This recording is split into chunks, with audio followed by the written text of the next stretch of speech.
Step 2 में आपको निकालना है thickness of plate. Thickness of plates.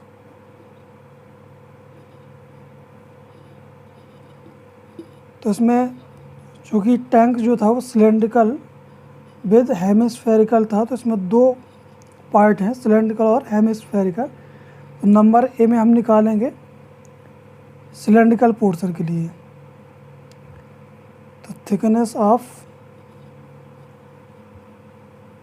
Plate in cylindrical portion,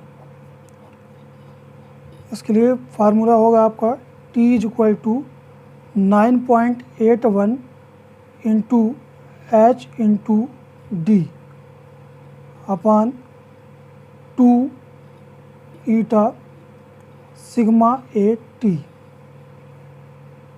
इस फार्मूले से आप thickness of plate in cylindrical portion में निकालेंगे। यह आएगा आपका, चूँकि थिकनेस ऑफ प्लेट है तो mm में आएगा, वेयर H क्या है, हाइट ऑफ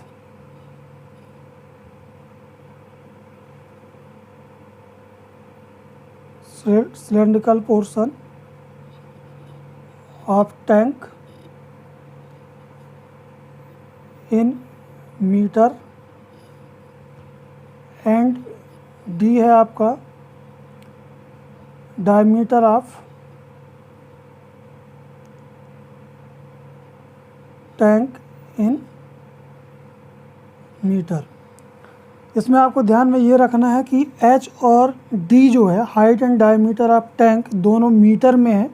आपको यहाँ पर चेंज नहीं करना, कुछ भी कहीं भी आपको चेंज नहीं करना है। जो यूनिट हम यहाँ पे लिख रहे हैं वही आपको लिखना है। स्टेप 1 में आपने हाइट और डायमीटर दोनों फाइंड किया है, तो वो दोनों चीज़ें आपको मीटर में है। एज इट इज आपको मीटर में ही आपको रखना है। ईटा क्या है आपका,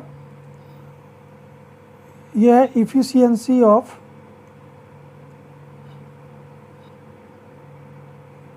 रिवेटेड जॉइंट, और ईटा = लेना हमको 70%, अर्थात 0.7। सिग्मा AT जो है ये परमिसिबल स्ट्रेस है, इसको हमको लेना 0.8 इंटू 0.6 FY। यह आपका आएगा Nm/mm² में। तो FY जो है ये ग्रेड ऑफ स्टील है।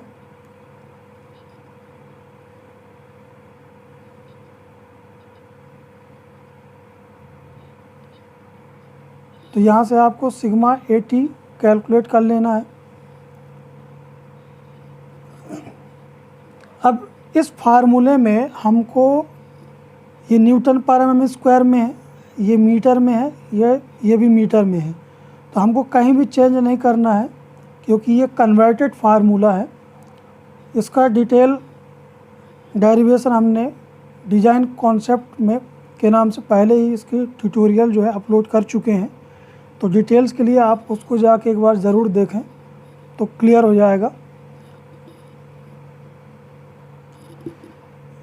इस फार्मूले से जैसे ही आप थिकनेस ऑफ प्लेट निकालेंगे तो एक कैलकुलेटेड थिकनेस होगा, और इसमें जो मिनिमम थिकनेस लेना है वो 6 mm लेना है। अर्थात अगर थिकनेस ऑफ प्लेट अगर फॉर एग्जांपल 5 mm आया तो हमको मिनिमम 6 mm प्रोवाइड कराना है। बट अगर कैलकुलेटेड थिकनेस जो है वो अगर 7 mm आया तो मिनिमम 6 है, तो 7 उसको से करके हम 8 mm का यूज करेंगे। और जैसे यहाँ से आप थिकनेस जो भी सेलेक्ट करेंगे, मिनिमम 6 या 6 से ज़्यादा जो कैलकुलेटेड होगा, इनमें से जो ज़्यादा होगा, तो यहाँ पे आपको लिख देना है कि प्रोवाइड इतने जो आपका आएगा mm thickness of plate in cylindrical portion. तो ये वाला thickness of plate in cylindrical portion इतने में ये कंप्लीट हो जाएगा। नंबर बी में आता है thickness of plate in hemispherical portion.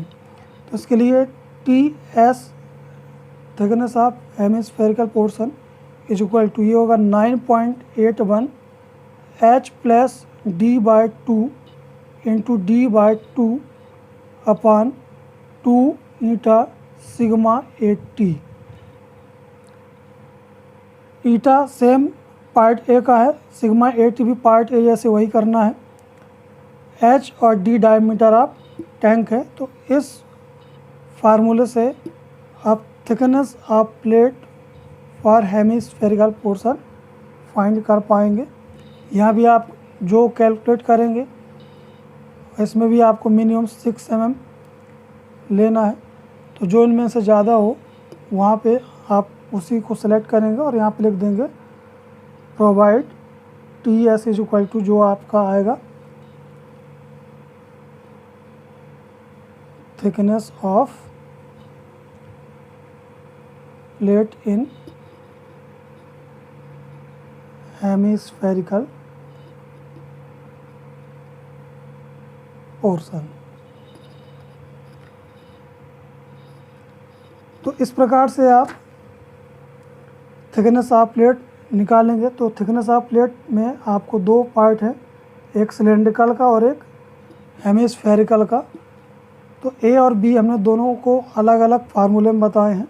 आप दोनों के थिकनेस ऑफ प्लेट निकालेंगे। अगर हेमिस्फेरिकल का पोर्शन नहीं है तो केवल आपको ए पार्ट बस कैलकुलेट करना है। तो एक क्वेश्चन में दोनों कॉन्सेप्ट जा रहे हैं कि जब टैंक ओनली सर्कुलर हो और दूसरा टैंक सिलेंड्रिकल या सर्कुलर विद हेमिस्फेरिकल हो। तो अगर हेमिस्फेरिकल का पोर्शन नहीं ओनली सर्कुलर है तो आपका बी पार्ट कैंसिल हो जाएगा, अर्थात बी पार्ट को आप हटा देंगे तो वो केवल और केवल सिलेंड्रिकल टैंक हो जाएगा, सर्कुलर टैंक के लिए हो जाएगा। तो इस प्रकार से आप थिकनेस ऑफ प्लेट निकालेंगे। ये जो हमने दोनों फार्मूला लिखे हैं इनका डिटेल हमने डिज़ाइन कॉन्सेप्ट के ट्यूटोरियल में बना के अपलोड किए हैं। ये फार्मूला कैसे कन्वर्ट हुए हैं वो ट्यूटोरियल आप जाके देख लीजिए, तो आपको आसानी से सारी चीज़ें समझ में आ जाएंगी।